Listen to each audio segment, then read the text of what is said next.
Right, I'm going to show you a couple of new drawing boards we've got from a company called Aristo, which are actually manufactured in Germany, but we're doing the two drafting machines. One's an A1 side machine, one's an A2.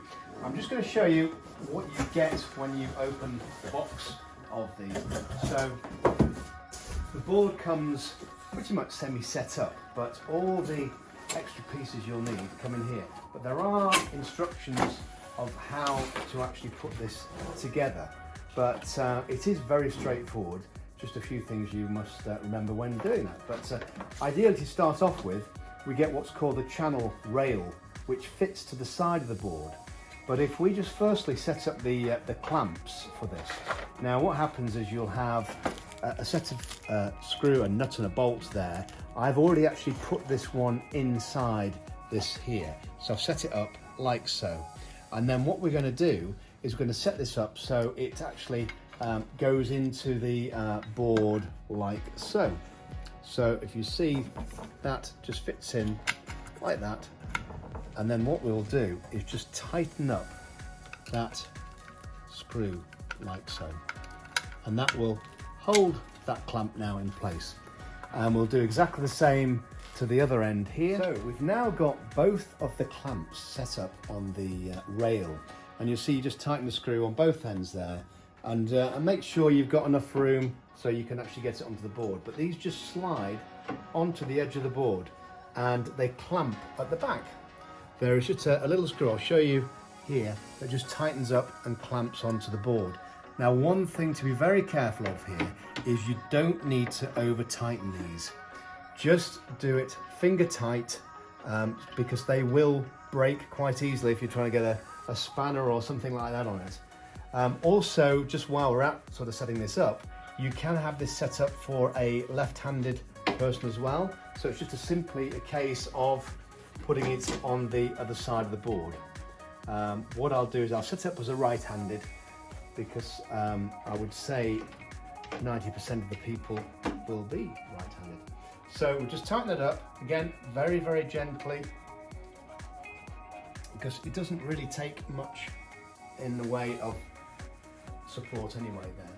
Then what we do, we have our straight edge, which this has got a brilliant way of having some bearings here. So it slides very nicely up and down the channel rail here. And you can see it's got a click sort of stop system here, which makes it stay in place. So we'll put it actually on the rail here itself, and you'll see very, very smooth. So up to the top of the board and down like so. And if you want to lock it in place, just click that, and that's actually locked into place there. Now these boards also come with a 90-degree drafting head, which simply slides onto the top of the rule there. And so you can slide that across, and it's got preset angles there, so they will click in to the various ones, to 60, to 80, 90, then full 90 degrees right the way around there. So they can slide across and then also lock into place. So these are great features on this board. We have the A1 here set up, because you can see the difference in size. Obviously it's quite a substantial board, and you can actually do some great size drawings on there. They also come supplied with some drafting tape as well, so you can actually stick your drawings or your plans onto the board rather than using drawing board clips. But again, this works in exactly the same way. Press down, slides up the top there, and then lock into place, and that's pretty firm.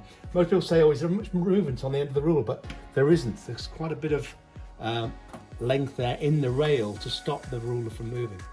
But a really great board, and say available in A2 and A1. Another feature of these boards, I'll show you the behind bit of the board there, and the way it hangs over the front of the desk. You'll see there are various different angles you can have the board set up on, but there is a lip. So when you put it on your desk there, it goes up to the table and then sits there. And there is a little handle then on this side here, which you can then change the angle. So if you want a lower angle, you can do it that way. If you want a higher angle, then you can have it set up there like so. So there are 3 different settings. Otherwise, you can have it flat if you want to as well.